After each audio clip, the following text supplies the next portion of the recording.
მოგესალმებით.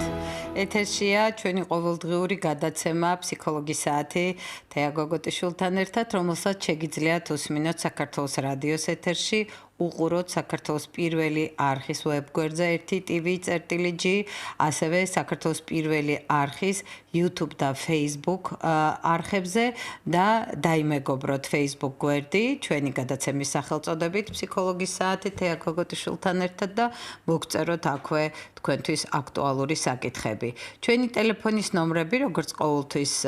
არის სასტარტო პოზიციაში 2409192 24092 ორივე ტელეფონის ნომერი მზად არის, რომ მიიღოს თქვენი ზარები. მეც მაქსიმალურად მომართული ვარ, რომ პასუხები გავცეთ თქვენს მნიშვნელოვან კითხვებს, გავაჟღერო კვლევების საფუძველზე, მტკიცებულებებზე დაფუძნებული რეკომენდაციები, რომელიც დაგეხმარებათ თქვენ პრაქტიკულად თვითონ გაუმკლავდეთ თქვენთვის მნიშვნელოვან აქტუალურ საჭირბოროტო საკითხებს და ასევე სრულიად სახლიდან გაუსვლელად მაქსიმალურად მოაგვაროთ ის თქვენთვის მნიშვნელოვანი თემები, რომლებიც შესაძლებელია, რომ მცირე დროში, მაგრამ მაინც გარკვეული მიმართულების და გეზის სახით, როგორც გამოსავალი იქნეს ასევე ჩვენს ურთიერთობაში და ურთიერთქმედებაში, ინტერაქციაში სატელეფონო ზარებს გულისხმობ. ამიტომ დღევანდელ დღეს ჩვენთვის აქტუალურ თემას მნიშვნელოვანს ძალიან საქართველოსთვის მით უმეტეს, თუმცა ალბათ ყველა ქვეყნისთვის მეტნაკლებად მნიშვნელოვანს მიჯაჭვულობის საკითხზე ვიმსჯელებთ და მოგიწოდებთ, რომ დარეკოთ და თქვენთვის საინტერესო კითხვები გააჟღეროთ. ჩვენ დღეს ვიმსჯელებთ იმაზე, თუ რას ნიშნავს ეს მიჯაჭვულობა, ანუ დამოკიდებულება ნივთიერებაზე, თამაშზე, ეკრანზე დამოკიდებულება, რაც ტელეფონი იქნება, კომპიუტერი, ინტერნეტი თუ სხვა და სხვა. აი ამ საკითხებზე გვექნება საუბარი. ვეცდები გამოვკვეთო მთავარი საკითხი, როგორ ყალიბდება და რა აყალიბებს აი ამ მიჯაჭვულობას, არც თუ ისე ჯანსაღ დამოკიდებულებას სხვადასხვა ქმედებების თუ ობიექტების მიმართ და როგორ ავირიდოთ ან დავძლიოთ ეს დამოკიდებულება საკუთარ თავზე მუშაობის, ჩვენს რეალობაში, ჩვენს ახლობლებთან ურთიერთობების სათანადო წარმართვის კვალდაკვალ. ეს იქნება ჩვენი დღევანდელი თემა. მოდით ვთქვათ, რომ მიჯაჭვულობა ყალიბდება შემდეგი სახით. ვეცდები, რომ ძალიან ზოგად საკითხებს შევეხო და ვთქვა, რომ ჩვენ მეტად თუ ნაკლებად ესეთი ჯანსაღი დამოკიდებულება, რა თქმა უნდა, გვაქვს ისეთი ჩვევების მიმართ, მაგალითად, როგორც არის ვთქვათ, ჩვენი პირადი ჰიგიენა, ამაზე ვართ ჩვენ დამოკიდებული, მაგრამ ეს ჯანსაღი დამოკიდებულებაა, ვინაიდან ამას აქვს პოზიტიური დანიშნულება, რომ ჩვენ რომ ზრუნავთ ჩვენ ჰიგიენაზე, მაგალითად, ჯანსაღ ცხოვრებაზე არიან და ვართ ადამიანები დამოკიდებული, იმიტომ რომ ჩვენთვის მნიშვნელოვანია და აი ეს პიროვნულ ზრდას, პიროვნულ პროგრესს, რა თქმა უნდა, და ჩვენ კარგად ყოფნას, ჩვენს ასეთ კეთილდღეობის განცდას ასევე უწყობს ხელს. მაგრამ არის ასევე არაჯანსაღი დამოკიდებულებები, რომლებიც ყალიბდება, ვინაიდან რეალურად ის მოთხოვნილება, რომელიც კონკრეტულად რაღაც მომენტში, როგორც მნიშვნელოვანი მისწრაფება, როგორც მნიშვნელოვანი საჭიროება იქნება ეს ბავშვი მოზარდი თუ ზდასრული, ნაცვლად იმისა, რომ ამ მოთხოვნილების და საჭიროების დაკმაყოფილებაზე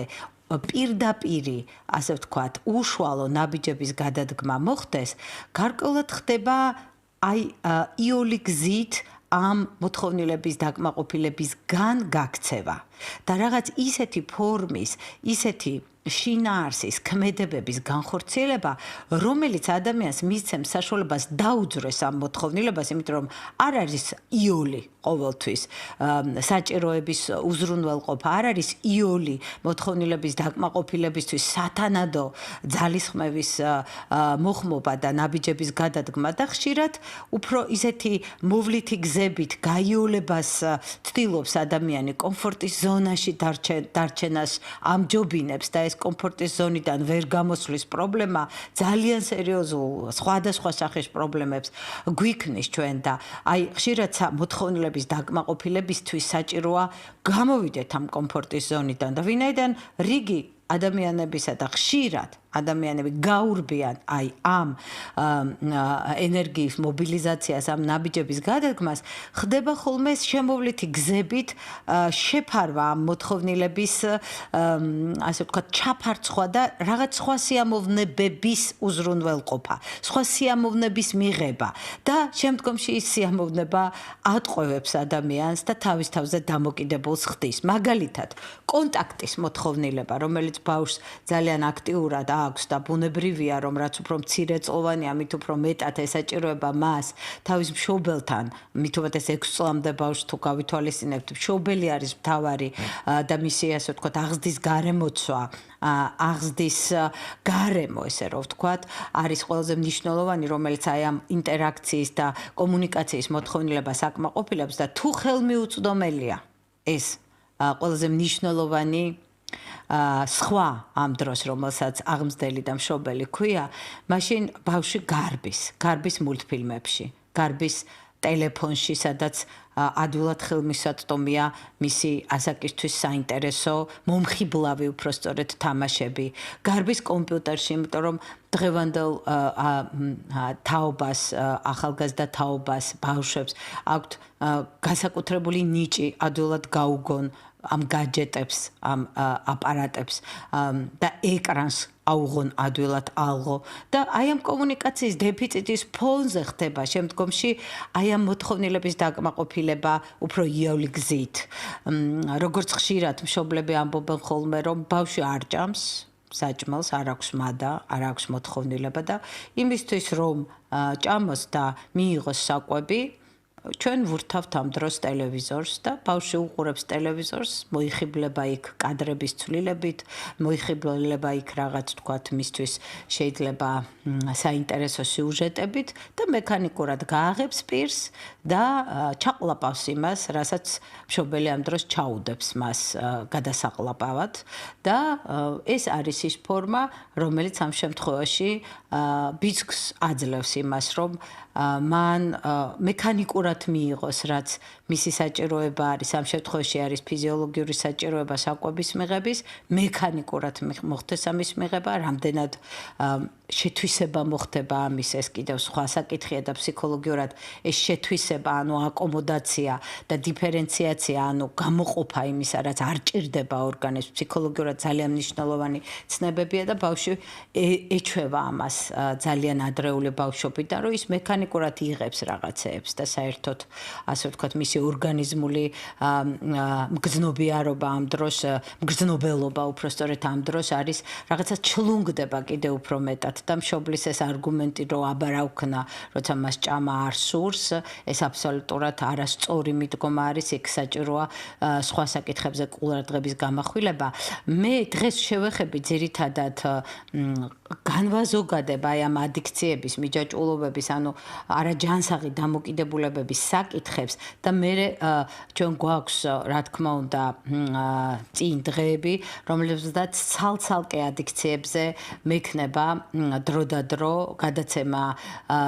და საუბარი, ანუ დავგეგმავთ ამას და აუცილებლად მოგეცემათ საშუალება სხვადასხვა კონკრეტული ადიქციების სპეციფიკაზე რომ ვიმსჯელოთ, მაგრამ დღეს შევთანხმდეთ, რომ ზოგადად მიჯაჭვულობებს რა აყალიბებს და მე უბრალოდ მაგალითად მოვიყვანე ბავშვობაში ეს როგორ ყალიბდება, თქვათ კონკრეტულად ეკრანზე დამოკიდებულება ამის მაგალითი შემოგთავაზეთ, თუმცა ეხლა ზარებია უკვე ეთერში და უნდა გავცე პასუხი და ზარების კვალდაკვალ ასევე პასუხებს გულისხმობ და მათ შუალედებში თუ დასკვნებში მე ვეცდები, რომ მაქსიმალურად მოვახერხო იმის განზოგადება და გენერალიზება, რომ თქვენ ადვილად ხვდეთ რა ხდება ამ დროს, როცა ეს ყალიბდება, როგორ ავირიდოთ თავიდან და თუ უკვე ჩამოყალიბებულია, როგორ დავძლიოთ. ეს არის ჩემი მთავარი, ასე ვთქვათ, თემები და ის ხაზები, რომელიც უნდა გავატაროთ დღეს ჩვენს გადაცემაში. მოგესალმებით, პირდაპირ ეთერში ბრძანდებით და გთხოვთ დასვათ კითხვა. გამარჯობა, ხალბატონო. გამარჯობა. ისეთ ბავშვი მყავს, შვილი მყავს 5 წლის არის, მოკლედ და რა მაინტერესებს, პირიქით ხა თქვენ ამბობდით, რომ მიჯაჭულია ტელევიზორთან, ტელეფონთან და ასე შემდეგ და ეს თითქოს პირიქით არის, აი თუ მე ვერ მხედავს, ჩემზე არის მოჯაჭული და თუ მე ვერ მხედავს, აი რაღაცა შფოთავს, აი არტოვებს. რა საკშია უკაცრავად ამას არსებით? 5 წლის არის, რაც საბავშვო ბაღში არ უვლია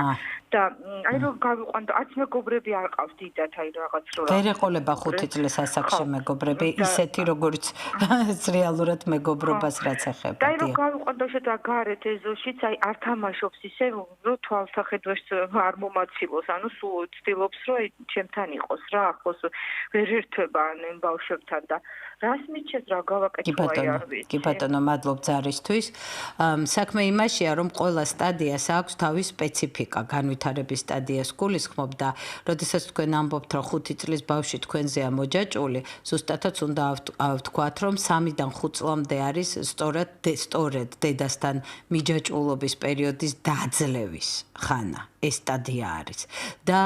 ბუნებრივია, რომ ეს მიჯაჭულობა ძალიან თვალსაჩინოდ გამოიკვეთა, რასაც თქვენ ამბობთ და თვალში საცემია თქვენთვის და ახლა სწორედ დგას გარდამტეხი მომენტი იმისთვის, რომ თქვენ ხელი შეუწყოთ, რომ ეს მიჯაჭულობა დაიძლიოს. ის რომ მიჯაჭულია გასაგებია, ამას ხელს უწყობს ის, რომ ბავშვს არ უვლია ბაღში. ბაღში მიყვანა უკვე 4 წლის პერიოდისთვის არის ძალიან მნიშვნელოვანი. ამისთვის შემზადებაა საჭირო. ამისთვის მნიშვნელოვანია, რომ ბავშვმა თავისთვის მნიშვნელოვანი პრიორიტეტები შეიქმნას. მშობელი ამ დროს აყურებინებს, აკითხებს, უკითხავს, უყვება სხვადასხვა ზღაპრებს, მოთხრობებს, რა კარგია ურთიერთობები, მოანდომებს, მიმზიდველს გახდის ამ ურთიერთობებს და რა თქმა უნდა, პირველ რიგში მესმის, რომ ბავშვს აქვს არაცნობიერი საფრთხის განცდა, დედა მიმატოვებს. მე მიჭერს ახლა თქვენთან ერთად იმის გარკვევა, რა უქმნის მას, შეიძლება ეს ძალიან გამძაფრებული ფორმით არის, შეიძლება მოხდა ისე მის ადრეულ ბავშვობაში, რომ თქვენ ისე მიდიოდით, რომ მას არ ეუბნებოდით და ბავშვს ჰქონდა მიტოვებულობის განცდა, იმიტომ რომ თქვენ გიწევდათ წასვლა, მაგრამ მას ჰქონდა განცდა, რომ მას მიატოვებენ, იმიტომ რომ თუ მშობელი არ ეუბნება, რომ აი მე ცოტა ხნით უნდა გავიდე და ძალიან მალე დავბრუნდები და არ გამოხატავს ამას გულწრფელად და ეპარება ბავშვს, იმიტომ რომ წასასვლელია, რომ ბავშვმა არ იტიროს, მოდი. მერე ბავშვს რა ემოციები უჩნდება, როცა აღმოაჩენს, რომ მშობელი თვალსაჭიერიდან გამქრალია, მისთვის გაუგებარია ის, რომ მშობელი მისი კეთილდღეობისთვის ზრუნვისთვის აკეთებდა, კეთილდღეობაზე ზრუნვისთვის აკეთებდა ამას და მას მიტოვებულობის განცდა უჩნდება და საერთოდაც მინდა ვთქვა, შეიძლება 10 წუთით გავიდა ის მშობელი, მაგრამ ბავშვისთვის ეს ერთი საუკუნეა და მის განცდაში ეს არის, რომ მშობელმა მიატოვა ზურგიში აქცია, დატოვა და დედის გარეშე დარჩა და რა თქმა უნდა, მე ის ეზოში თვალს აღარ მოაცილებს თავის მშობელს. მე არ ვიცი რამდენად თქვენ შემთხვევაში ეს იყო თუ არ იყო, მაგრამ ფაქტია, რომ ბავშვს არ აქვს გარკვეულწილად შექმნილი აქ ესეთი საფუძველი, რომ ვერ არის მშვიდად, მაშინ როდესაც თქვენ მის თვალსაჭიერში არ იმყოფებით. ანუ საიმედო მიჯაჭულობას ვერ ვხედავ აქ. საიმედო მიჯაჭულობა ეს არის სადღაც 3 წლამდე ბავშვის განცდა, რომ ის მიჯაჭულია დედასთან და საიმედოდ არის, იმედი აქვს მისი, რომ ის მშვიდად არის, რომ მას არ მიატოვებს. დედა შეიძლება ოთახიდან გავიდეს და ის მშვიდად არის, იმიტომ რომ შინაგანად თავს საიმედოდ გრძნობს. აქ რაღაცნაირად არ ჩანს ასეთი წინაპირობა, რაღაც ეტყობა არის ისეთი, რასაც ახლა ჩვენ ვერ ვაჟღერებთ, იმიტომ რომ ეს ფორმატი არ არის სათანადო, მაგრამ მოდით ესე ვთქვათ, რომ რაც უფრო მეტად თქვენ მიეხმარებით ახლა ბავშვებთან ურთიერთობაში. თუნდაც ერთად როცა ჩადიხართ, თქვენც ჩაერთეთ იმ ბავშვებთან ურთიერთობაში, მიეცით გარესაყრდენი მას და შეუწყეთ ხელი რაღაცნაირად უბიძგეთ, რომ ამ ბავშვებთან ურთიერთობაში, თუნდაც ეზოში, თუმცა ეხლა ეს კომუნიკაციები შეზღუდულია, მე მესმის, მაგრამ რაღაცნაირად აი ნელ-ნელა რომ მოხდეს ეს კრიზისი და კორონავირუსის პანდემია, რა თქმა უნდა, არ არის ხელსაყრელი დრო, რომ ახლა მოხდეს ეს სათანადოდ ეს მიჯაჭვულობა დაიძლიოს და ამისი ნიადაგი ნაკლებად არის ხელსაყრელი და ნაყოფიერი დღევანდელ დღეს, მაგრამ ეს გასაკეთებელია და აუცილებლად ბავშვი ბაღშია წასაყვანი, თორემ და მომზადება ამისი საჭირო და არ ვიცი თუ საჭიროა, ალბათ უნდა მიმართოთ სპეციალისტს, რომელიც იმუშავებს თქვენთან და ბავშვთან და გაარკვევს იქ რა ხდება, რა უქმნის ბავშვს ასეთ უიმედ რაღაცნაირად საფრთხის განცდას, რომ თქვენ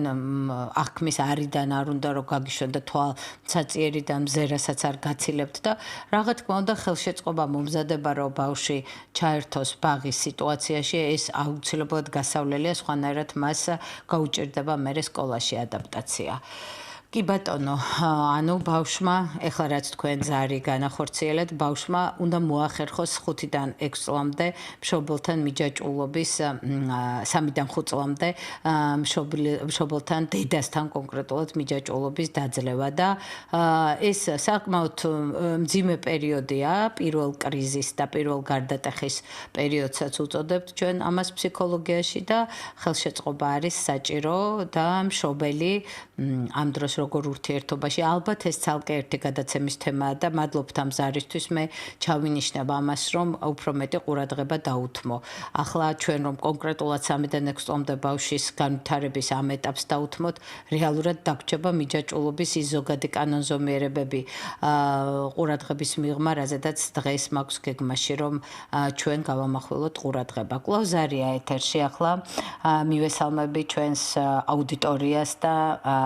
ზარის ავტორს და გისმენთ ყურადღებით, შეგიძლიათ ბრძანოთ.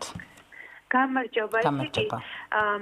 შოკოლადზე ვარ მე პირადად ძალიან დამოკიდებული და აი ერთი დღეც არ გავა ისე რომ არ შევჭამო და მე რა თქმა უნდა ახლა ეს ჩემ წონაზე აისახება. გესმით ხო ჩემ? კი, კარგად მესმის და ბრძანეთ, გააგრძელეთ, და ჩემ წონაზე აისახება მოკლედ და ნუ ესეც არ მომწონს და ვერაფრით ვერ ვანებებ ესე რომ თქვა თავს მაგ დროს რაღაცა ბედნიერად გძნობ ხოლმე თავს და ამას კი ვხვდები, მაგრამ აი იქნება თქვენც მითხრათ დამატებით რა შეიძლება. დიდი მადლობა. თქვენმა ზარმა მე ახლა მომცა საშუალება, რომ იმ ზოგად და მთავარ საკითხზე გავამახვილო ყურადღება, რაც ყველა მიჯაჭვულობის საფუძველი ხდება ხოლმე. აი თქვენ არაჩვეულებრივად ბრძანეთ, რომ როდესაც მაგალითად ახლა შოკოლადი არ არის ის კონკრეტიკა, რაზედაც შეიძლება დავიყვანოთ, პირიქით გამოვიყენოთ ეს კონკრეტიკა ზოგადის გასაგებად, ხო? თქვენ გაქვთ მოთხოვნილება რომ იგრძნოთ თავი კარგად, ბედნიერად ვგრძნობ თავს, აი ამ ფრაზაში გამოიკვეთა ეს. ანუ როგორც ყველა ადამიანს ახლა სულ არ მინდა ასე იყოს ეს გაგებული, რომ ეს კონკრეტული ინდივიდების სპეციფიკაა, რომ კარგად ყოფნის მოთხოვნილება ექმნებათ, ხო? აი ეს მოთხოვნილება ყველა ადამიანს აქვს, რომ თავი იგრძნოს კარგად, თავი იგრძნოს ბედნიერად და ამისთვის სხვადასხვა ნაბიჯებს ვდგამთ ჩვენ, ხომ? და შესაბამისად ამ მოთხოვნილებას დაკმაყოფილებაზე ორიენტირებული მისწრაფებები არსებობს და თქვენ შემთხვევაში აი ეს კარგად ყოფნის მოთხოვნილების დაკმაყოფილება ბედნიერების განცდის, ხომ? შოკოლადმა ადვილად მოირგო და ჩაანაცვლა და როგორც ჩანს, მაინც ცოტა მეტად მიიღებთ ამ პროდუქტს, ვიდრე შეიძლება ვთქვათ ადამიანმა თუ კი უყვარს ვთქვათ რომელიმე საკვები და ამ შემთხვევაში ეს დესერტი, რომელსაც შოკოლადი ქვია, როგორც ჩანს ამ ბედნიერების განცდისთვის ცოტა მეტის მიღება გინდათ, მაგრამ ძალიან ეჭვი მეპარება, რომ საბოლოო ჯამში შედეგობრივად, როცა თქვენ ამთავრებთ ამ შოკოლადით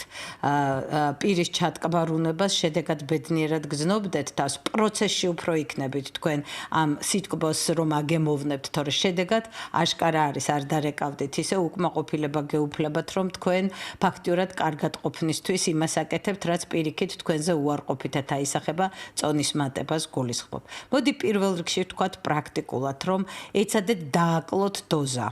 და დააკლოთ, ვთქვათ, თქვენ შეგიძლიათ წინასწარ განსაზღვროთ, ვთქვათ, ძალიან მცირე ულუფა ამ შოკოლადის, რომელსაც კიდევ უფრო დააკუცმაცებდით და კონკრეტულად კონცენტრირდებოდით ამ შოკოლადის დაგემოვნების პროცესზე, ოღონდ ძალიან მცირე იმ ულუფების დაგემოვნების და ულუფების მიღების პროცესში კონცენტრაციას გულისხმობ, რომელიც თავისთავად რო დასრულდება ეს დაგემოვნება, თქვენში ამ თვითუკმაყოფილებას გამორიცხავს, იმიტომ რომ თუ ძალიან მცირე დოზა იქნება, სიამოვნებას მიიღებთ, მაგრამ შედეგად არ იქნება წონის მატება და თვითუკმაყოფილება, როგორც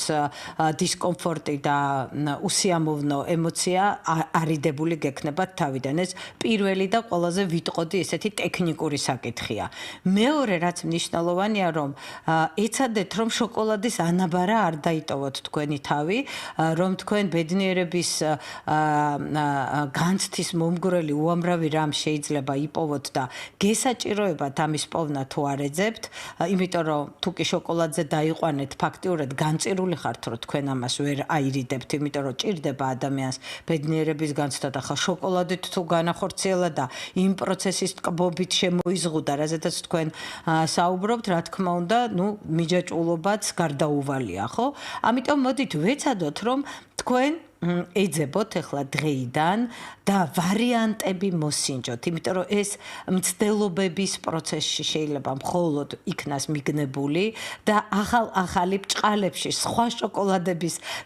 დაგემოვნება არის საჭირო, რა თქმა უნდა, ბრჭყალებში და გადატანითი მნიშვნელობით გულისხმობ სხვა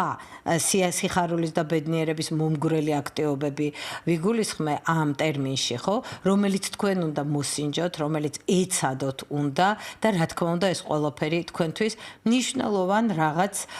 ღირებულებით საზრისის მომგვრელ საკითხებს უნდა დაუკავშიროთ, იმიტომ რომ ადამიანს განარჩევს სხვა ცოცხალი არსებებისგან საზრისი, ჩვენ საზრისი თუ მოქმედებთ, ჩვენ გვაქვს ჩვენი ის მიზნები და ამ ხრივ ჩვენი სწრაფვის მიმართულებები, რომლებიც ჩვენთვის საზრისის მქონეა და თუ ეს საზრისი არ არის, ფაქტურად იქ არის ვაკუუმი და ამ ვაკუუმს, რომელიც გაუსაძლის სიახლოვე თავისი არსით, იმიტომ რომ ძალიან დიდი სიცარიელის და უსიამოვნების განცდას იწვევს, მერე ავსებს ხოლმე სხვადასხვა შოკოლადები, სხვადასხვა მნიშვნელობით გულისხმობ, შეიძლება ეს აზარტული თამაში იყოს, ალკოჰოლი იყოს, ნარკოტიკი იყოს, ეკრანი იყოს, რომელშიაც ასევე შეიძლება ისეთი, ვთქვათ, შინაარსები და ისეთი კონტენტი, რასაც ქვია, ხო, ისეთი საკითხები იყოს მოძიებული, რაც ადამიანისთვის სიამოვნების მომგვრელია. შეიძლება ეს იყოს ონლაინ თამაშები, შეიძლება ეს იყოს ონლაინ კომუნიკაციები, შეიძლება ეს იყოს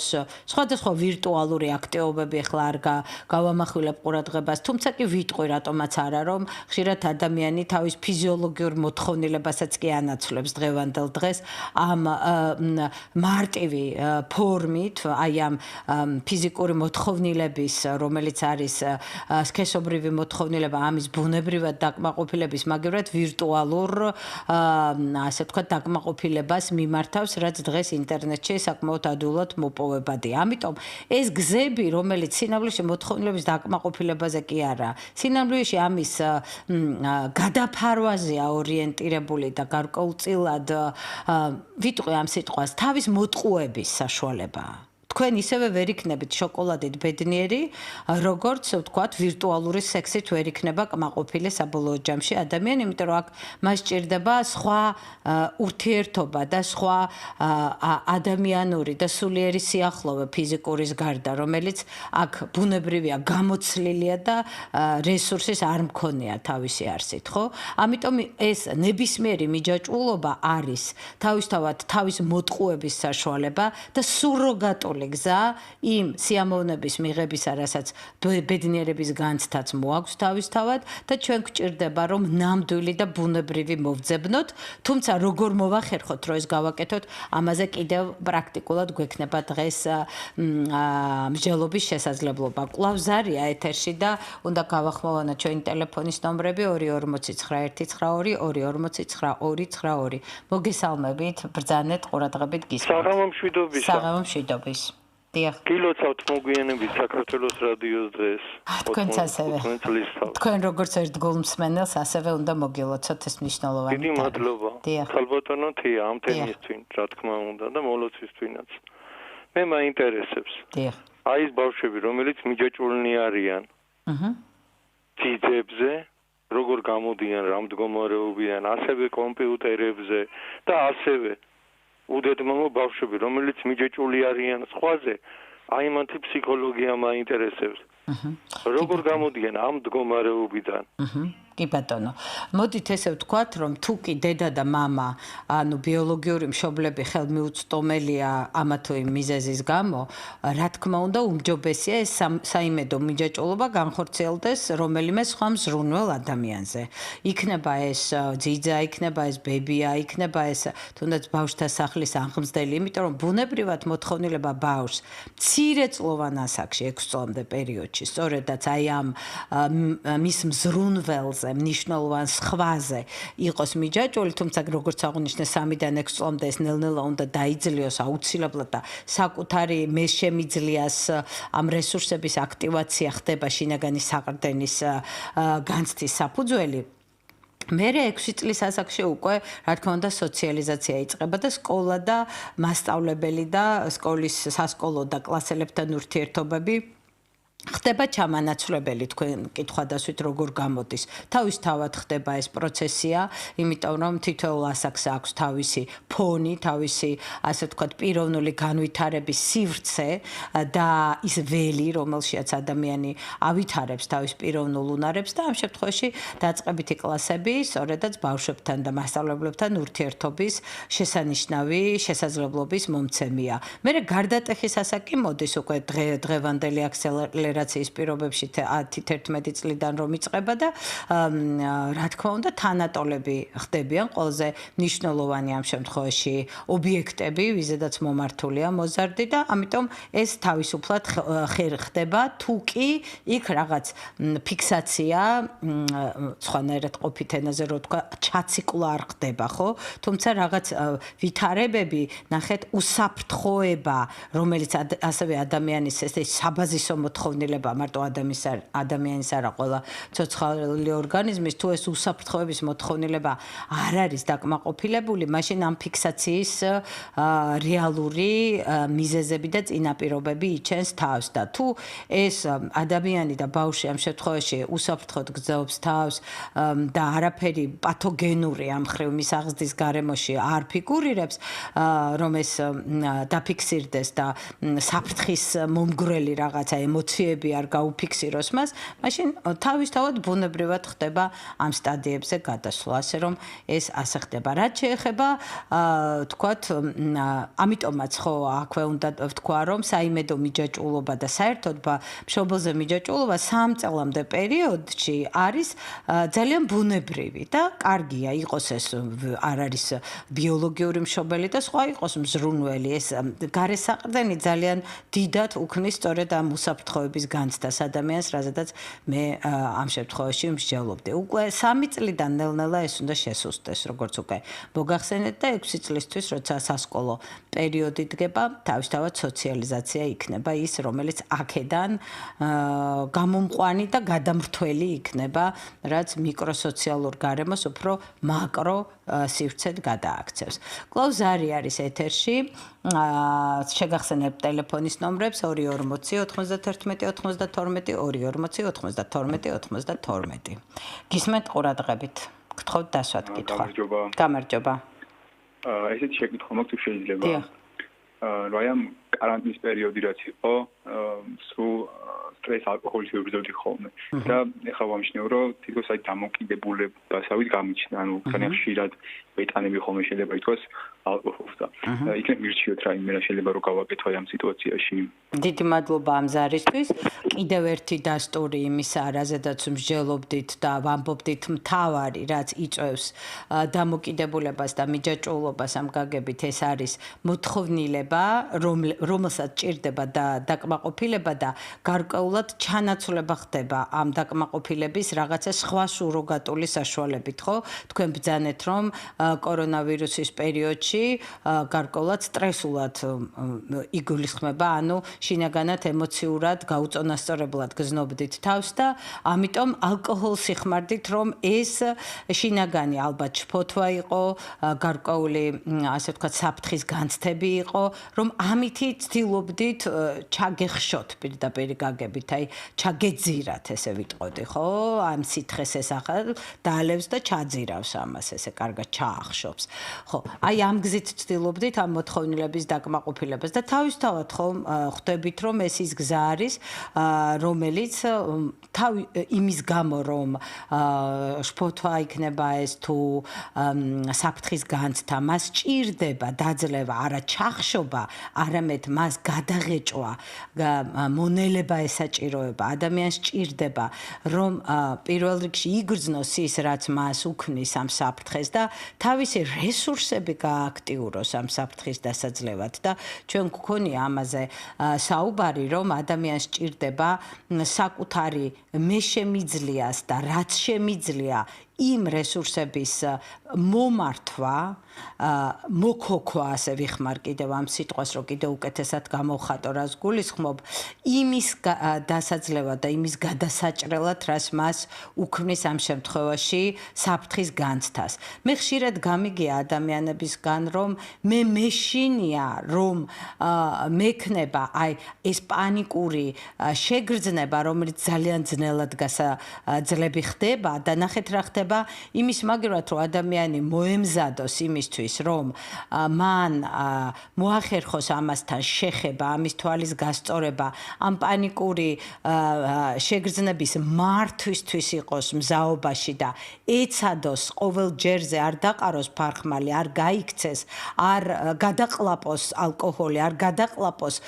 რომელიმე კაფსულა, რომელიც ან ტაბლეტი, რომელიც გულისხმობ მედიკამენტი, რომელიც ასევე ჩაკლავს ამას, დროებით ჩაკლავს. არამედ თვითონ იყოს მოტივირებული, შემართული, რომ პროცესში მან მოახერხოს ამის მართვა, დაძლევა და ჩვენ გვითქვამს, რომ პანიკის მართვის და შფოთვის მართვის ტექნიკები არსებობს, რომელიც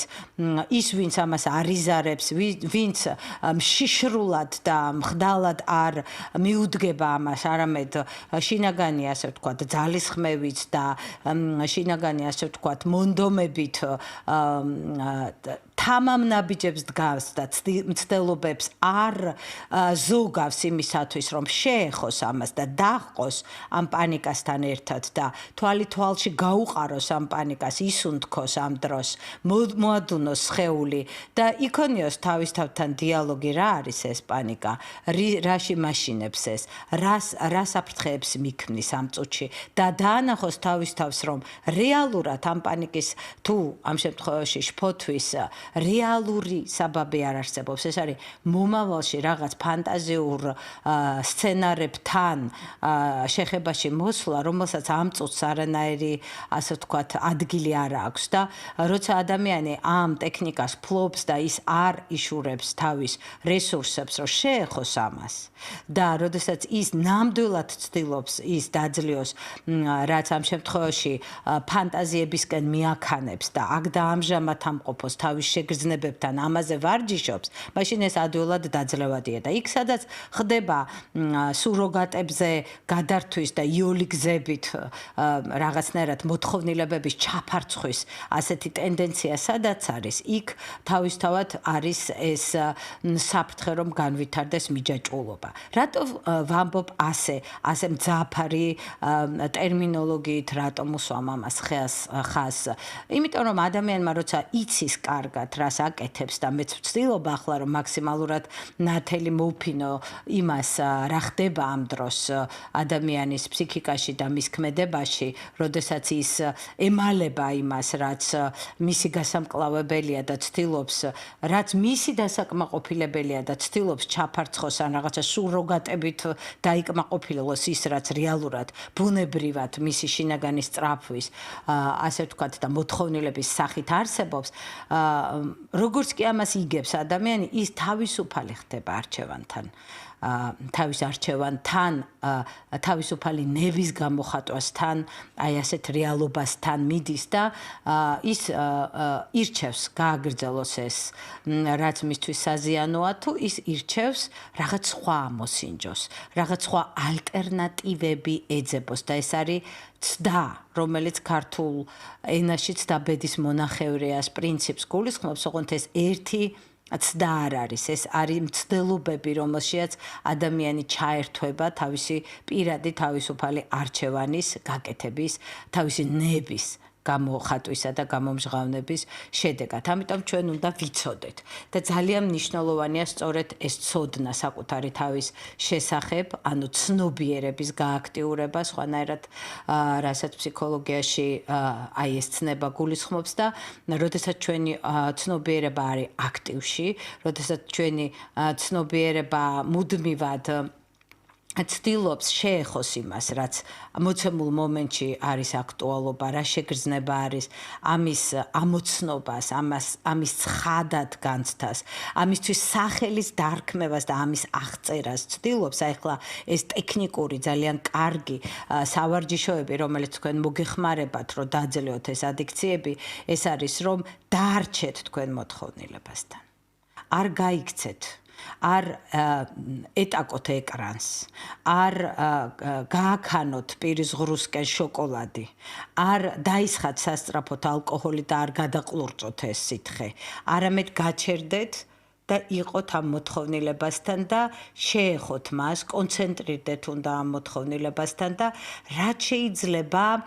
მეტად უნდა ეცადოთ, რომ კარგად შეისწავლოთ და გამოიკლიოთ, როგორია ის. აბა, როგორ შეიგრძნობა სხეულში. სხეულებრივად რა შეგრძნებებს იწვევს მაგალითისთვის, თქვათ, გულისცემა როგორია ამ დროს, სუნთქვა როგორი სიხშირის არის, რა ინტენსივობის არის, თქვათ, გულმკერდის არეში რა შეგრძნება, მუცლის არეში რა შეიგრძნობა, აბა მხრებში რა არის, აბა ხელებში, ფეხებში, სხეულის სხვადასხვა ნაწილებში რა შეგრძნებებია. როგორ ვლინდება ჩემში ეს მოთხოვნილება? ანუ ორი მთავარი კითხვა არის არსებითი, რა და როგორ. ფენომენოლოგიური მიდგომა არის სხვაგვარად რო ვთქვათ საჭირო ამ დროს და არა მიზეზშედეგობრივი რომ აბა რატომ რომელიც ჩიხია ამ რატომის ძიება როგორ ხდება ჩემში ამ მოთხოვნილების მანიფესტაცია, გამოვლინება, აი ამ შეგრძნებებზე კონცენტრირება საოცარ პარადოქსულ შედეგებს იძლევა. შეგრძნებები ტრანსფორმირდება, რამდენადაც ჩვენ ვუძლებთ მათთან ყოფნას, რამდენადაც ჩვენ ვსუნთქავთ და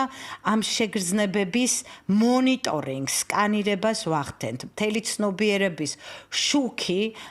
მიპყრობილია ამ შეგრძნებებზე და ჩვენ ვართ აქ და ამჟამად შეხება დავყოფთ ამ შეგრძნებებთან ერთად ყოფნაში დროს. დრო უნდა გამოუყოთ ამას. არ უნდა გადავხტეთ, გადავსკუპტეთ სასწრაფოდ სუროგატებით ამ ყველაფრის ჩაფარცხვაზე და მაშინ ეს ადიქცია არც კი განვითარდება და თუ განვითარებულია, ეს არის ერთადერთი გზა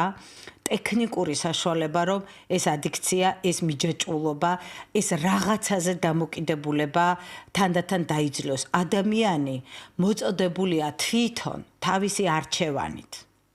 იმოქმედოს და დამოკიდებულება პათოლოგიური, ანუ ეს მიჯაჭვულობა ხასიათდება იმით, რომ კონტროლს კარგავს ადამიანი, თავისუფალ ნებას კარგავს, საკუთარ თავზე კონტროლს და თორემ გარემოზე კონტროლი ჩვენ ხშირად და ძალიან დიდწილად არ შეგვიძლია. გარემო არ არის ჩვენი კონტროლირების ასე ვთქვათ არეალი, ჩვენი კონტროლის მთავარი ობიექტი და ჩვენი კონტროლის მთავარი სამიზნე შინაგანი სამყარო და მე და საკუთარი თავია. ამიტომ სწორედ საკუთარ თავზე უნდა მივაპყროთ, საკუთარ შეგრძნებებზე, რას გრძნობ, როგორ გრძნობ, სხეულში რა ხდება ამ დროს და საკუთარი მოთხოვნილებების დაკმაყოფილებისთვის უნდა ბუნებრივი გზები, ალტერნატივები მოვსინჯოთ, ვეცადოთ და არ დავიწყოთ ამის ჩაკულა, ჩაფარცხვა და გადაფარვა რაღაც ისეთი ქმედებებით, რომელიც გარანტირებულად მიჯაჭვულობას შექმნის. იმედია, ნათლად მოვახერხე ამ ყველაფრის ახსნა, ახლა კვლავ-ზარია ეთერში, ზარის მერე გავაგრძელებთ კიდევ პრაქტიკულ საკითხებზე მსჯელობას. ჩვენი ტელეფონის ნომრებია 240 91 92 240 92 92. თქვენ პირდაპირ ეთერში ხართ, გთხოვთ დასვათ კითხვა. მოგესალმებით. ჩემი მეუღლე იყო წამალდამოკიდებული, აქედან გამომდინარე ორსულობის შემდეგ ბავშვი რომ შემეძინა, ყოველ საღამოს უძილობა აწუხებს, სულ გაღიზიანებულია და შიში მოქვს, შეიძლება თუ არა მამის ბრალი იყოს და თუ მეტყვით რამეს ამასთან დაკავშირებით ამ ბავშვს როგორ ვუშველო, თუ რა თქმა უნდა ეს ამის პრობლემაა. თითი მადლობა ამ ზარისთვის. ნივთიერებაზე დამოკიდებულების დაძლევის პროცესი არ არის იოლი პროცესი, ეს გარკვეულ დროს მოითხოვს. პირველ რიგში ფიზიკური დეტოქსიკაცია, რომელიც აუცილებელია იმისთვის, რომ ფიზიკური აი ეს აბსტინენცია, ანუ საშინელი, ასე ვთქვათ, აი ეს მოთხოვნილების შეგრძნება, რომელიც ნივთიერებაზე მიჯაჭვულობას და დამოკიდებულებას გამოხატავს, რომ პირდაპირ ორგანიზმი უკვე ითხოვს, იმიტომ რომ ადამიანმა თვითონ შეუქმნა ეს მოთხოვნა, რომ მის გარეშე ორგანიზმს აღარ შეუძლია, მართულია უკვე ამ ნივთიერების მიერ ის ორგანიზმული მოთხოვნილება და თავისთავად ბუნებრივი მოთხოვნილებები უკვე მეორე პლანზეა, აქ მთავარი ხდება ეს მიჯაჭვულობა და დამოკიდებულება ასე გამოიხატება, რომ ორგანიზმს ჰაერივით ესაჭიროება ის, რაც სინამდვილეში საერთოდ არ ესაჭიროება, მაგრამ ადამიანმა გახადა მასზე დამოკიდებული თავისი, ასე ვთქვათ, მცდარი მოქმედებით, ხომ? და თუ კი ასე აღმოჩნდა და ადამიანის შეცდა და ამ გზაზე შედგა,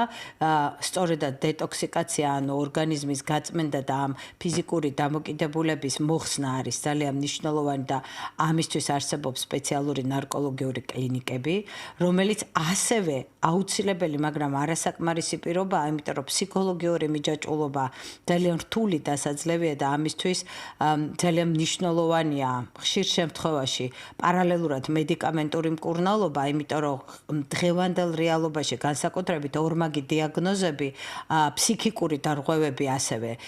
ნარკოტიკებზე დამოკიდებულებასთან ერთად, აი ეს ორმაგი, აი ეს ვიგულისხმე, პრობლემა იჩენს ხოლმე თავს და ამ დროს კარგი ექიმი, კარგი ნარკოლოგი და ნარკოლოგიაში გარკვეული ფსიქიატრი, რომელიც როგორც წესი ნარკოლოგიურ კლინიკებს ყავთ და ამ შემთხვევაში სწორი მედიკამენტური მკურნალობის კურსს ნიშნავენ და ძალიან ზუსტად და თანმიმდევრულად არის საჭირო მიყოლა ამ პროცესზე და რა თქმა უნდა ძალიან კვალიფიციური ფსიქოთერაპია, რომელიც ასევე შესაძლებელია როგორც ამ ნარკოლოგიურ კლინიკებში იქნას დაწყებული, შემდგომში არის, ვთქვათ, დღევანდელ დღეს ძალიან კარგად მოქმედი ესეთი ანონიმური ჯგუფები, რომლებიც მუშაობენ ამ საკითხებზე, არიან კარგი უკვე სპეციალისტები, რომლებიც ამ ადიქციების განხრით არიან დასპეციალებული და ეხმარებიან ადამიანს ინდივიდუალური ფსიქოთერაპიის გზითაც გადალახონ ეს ამბავი. ამიტომ, რა თქმა უნდა, ბავშვს ახლა პირდაპირ საფრთხე არ აქვს, თუ ახლა რაიმე აგრესიული ქმედებები და უკონტროლო ქმედებები არ გამოიხატება ამ შემთხვევაში ამ ნივთიერებაზე დამოკიდებულების მქონე ადამიანის დღევანდელ რეალობაში, ხო? მაგრამ ის, რაც აქ საფრთხე არის, არის რომ თუ ეს დისკომფორტები რომელსაც ის ყოველღამე როგორც თქვენ აღნიშნეთ განიცდის რაღაცნაირად არ მოიხსნა და მან არ იზრუნა ამის დაძლევაზე თვითონ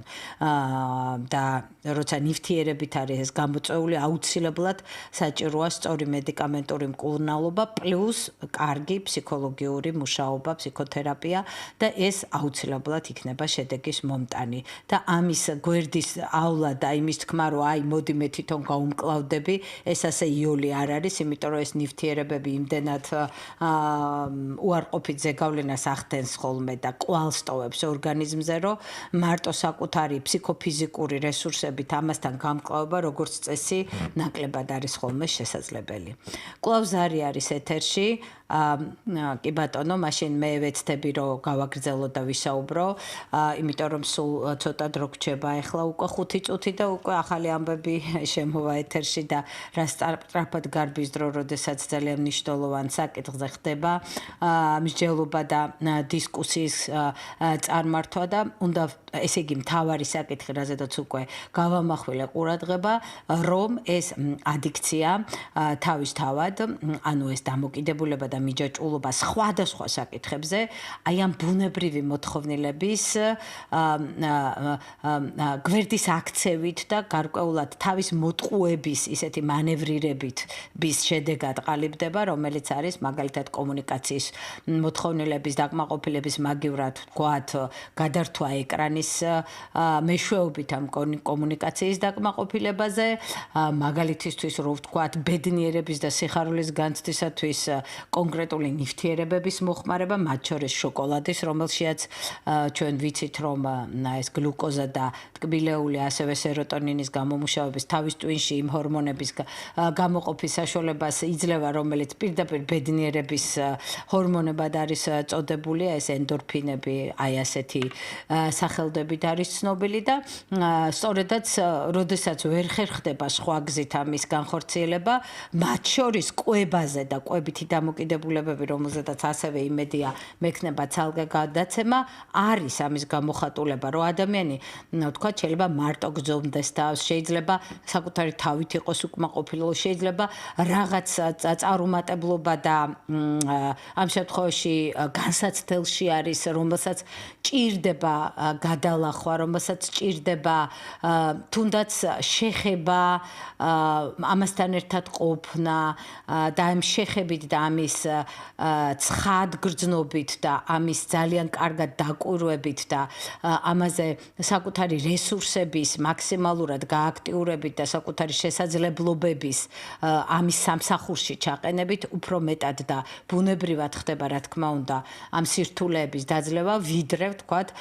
ჭამასმით, რომელიც შედეგად თან ძალიან ჭარბი რაოდენობით ამ ნივთიერებების საჭმელი იქნება თუ სასმელი მოხმარების იმპულსებს და მოთხოვნილებას უჩენს ადამიანს, რომ რაღაცნაირად ჩაკლას ეს დისკომფორტი, ჩაახრჩოს ხომ აი ამ საჭმელში ან სასმელში და თითქოს შექმნას ეს ილუზია, რომ აი ამითი სიამოვნებას იღებს. რა თქმა უნდა, ეს ყველაფერი ძალიან გავს ერთმანეთს და როგორც ნარკოტიკი არის ისეთივე ილუზია ბედნიერების და ძალიან მალე გამოდის აქედან ორგანიზმი და მე ახალ დოზას საჭიროებს, იმიტომ რომ ბუნებრივად აქ არავითარ ბედნიერებასთან არ არის საქმე, იგივე შეიძლება სწორედაც ამ კვებაზე, ეკრანთან კონტაქტზე, თუნდაც თამაშზე ვთქვათ, როდესაც ადამიანი ბედნიერების და სიხარულის განსაცდელად მიდის და აზარტში გადაეშვება, ან კიდევ ასევე ილუზიებით კვებავს თავს, რომ აი ფულს რომ მოიგებს და ბედნიერად იგრძნობს თავს მოგების შემთხვევაში, როგორი კარგი იქნება და თან მატერიალური ხეირი და სარგებელიც ეჭირება ხელში, რაც ყველა მოთამაშე მიცის, რომ ერთი დიდი ტყუილი არის, რითაც თავის თავს კვებავს, იმიტომ რომ ვერც ერთი აზარტული თამაშის დაწესებულებას ვერ მოუგებს ვერც ერთი მათგანი და ეს ყველაფერი, რა თქმა უნდა, თავისთავად აპრიორი წაგებული თამაშია პირდაპირ და გადატანითი მნიშვნელობით. ანუ ის, რაც ჩვენ გვჭირდება, რომ ჩვენ, როდესაც ჩვენ გვაქვს მოთხოვნილება, ჩვენ ვიგრძნოთ რა მესაჭიროება ნამდვილად მე და საკუთარ რესურსებში და გარემოში, იმიტომ გარემოს რესურსიც არსებობს, არა მხოლოდ პირადი რესურსი. ანუ მეს რესურსებში და გარემოს რესურსებში ვეძებოთ ის, რომელიც ნამდვილად იმ მოთხოვნილების დაკმაყოფილებისთვის, მცდელობის, ალტერნატივების, შერჩევის, მოსინჯვის, დაგემოვნების შესაძლებლობას მოგცემს და არა რაღაც სუროგატული ხელოვნური ქმედებებით ამის გადაფარვის და ჩახშობის ნაბიჯებს გადაგვადგმევინებს. ეს არის ის, რაც უმნიშვნელოვანესი არის, როგორც აი ამ ადიქციის თავიდან აცილების შესაძლებლობა და თუ კი ეს ადიქცია უკვე შექმნილია, თუ კი ადამიანს აქვს უკვე ეს მიჯაჭვულობა ამა თუ იმ ობიექტზე, საგანზე, მოვლენაზე, ქმედებაზე და თუ კი მას უკვე ნება აქვს დაკარგული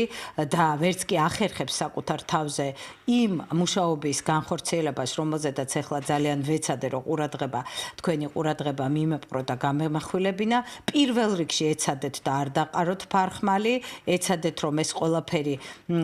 მაქსიმალური მცდელობების რეჟიმში მოიყვანოთ და არ დაიხიოთ უკან, იმიტომ რომ შეიძლება თქვენივე რესურსით შეძლოთ ამის დაძლევა და მაშინ ისეთი სიამოვნება და ბედნიერება გელოდებათ, როგორც შეუძლებელია რაიმე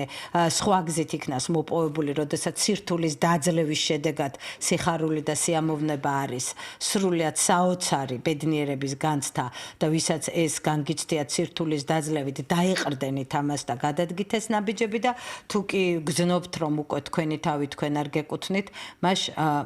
ფსიქოთერაპია და სპეციალისტთან მიმართვა დაგრჩენიათ ეს ერთადერთი გზა. უნდა დაგემშვიდობოთ დღევანდელ დღეს, გისურვოთ ჯანმრთელობა და შინაგანი სიმშვიდე, თქვენი მოთხოვნილებების კარგად იდენტიფიკაცია და ბუნებრივი გზებით ამ მოთხოვნილებების და სწრაფვის დაკმაყოფილებისთვის რესურსების მოძიება და არა თავის მოტყუება და კვლავაც ხვალ 7 საათზე, როგორც ყოველთვის ვიქნებით პირდაპირ ეთერში, ვინც დღევანდელი გადაცემა ბოლომდე ვერ ნახა ან მოусმინა, შეგიძლიათ პირველი არხის ვებ გვერდზე 1TVG, პირველი არხის Facebook და YouTube არხებზე ნახოთ ჩვენი გადაცემები და ხვალ კვლავ 7 საათზე ვიქნებით ეთერში. კარგად ბრძანდებოდეთ, ყველას იკეთეს გისურვებთ. ფსიქოლოგის საათი. თეა გოგოტიშვილთან ერთად.